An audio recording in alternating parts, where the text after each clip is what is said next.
Assalamualaikum warahmatullahi wabarakatuh. Nama saya Rizky Kusuma dari kelas 10 OTKP 2. Di sini saya ingin mempresentasikan tentang neraca keuangan. Apa itu neraca keuangan? Salah satu bagian terpenting dalam laporan keuangan adalah neraca keuangan. Apa itu neraca keuangan? Apa saja bentuk, cara membuat, serta contoh laporan neraca keuangan perusahaan. Dalam akuntansi, buat laporan keuangan sudah menjadi makanan sehari-hari, jadi tentunya sudah tidak asing lagi.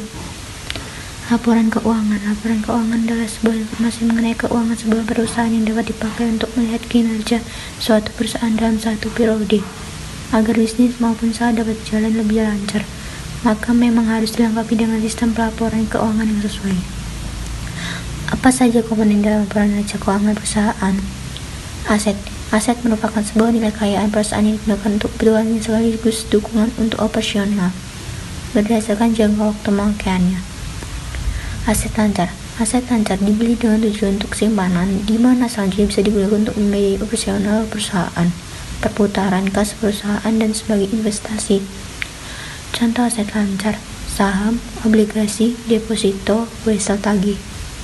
Aset tetap tetap adalah aktiva, suatu perusahaan yang sifatnya tetap atau permanen yang digunakan dalam operasi penyelenggaraan suatu perusahaan. Contoh aktiva adalah gedung dan kendaraan. Liabilitas jangka panjang adalah kewajiban yang harus dibayarkan dalam jangka waktu lebih dari 1 tahun.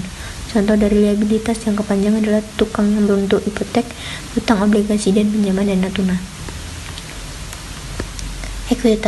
Ekuitas merupakan model perusahaan yang hak residu atas aset perusahaan setelah dikurangi semua kewajiban. Atau dengan kata lain, ekuitas adalah salah satu sumber dana perusahaan yang berasal dari pemegang saham atau pemilik perusahaan dan laba usaha yang dimiliki perusahaan. Contoh ekuitas lainnya adalah saham, baik saham biasa, saham preferen, ataupun akun tambahan modal. Bentuk-bentuk dan contoh laporan neraca keuangan. Neraca keuangan memiliki 2 bentuk, yaitu skontro dan stafel. Keduanya digunakan sesuai dengan kebutuhan perusahaan. Contoh laporan neraca bentuk stafel. Apa itu neraca dengan bentuk stafel? Biasa disebut juga dengan neraca bentuk laporan, dikarenakan susunannya yang berurutan dari atas ke bawah secara urut. Di sini tersusun secara urut dari kelompok aktiva paling atas hingga kelompok utang dan maling modal paling bawah. Contoh laporan neraca bentuk skontro. Neraca skontro bisa diberi dengan bentuk T. Laporan ini menunjukkan rekening dalam 2 sisi, yaitu kelompok aktiva di sebelah kiri dan utang serta modal pasif di sebelah kanan.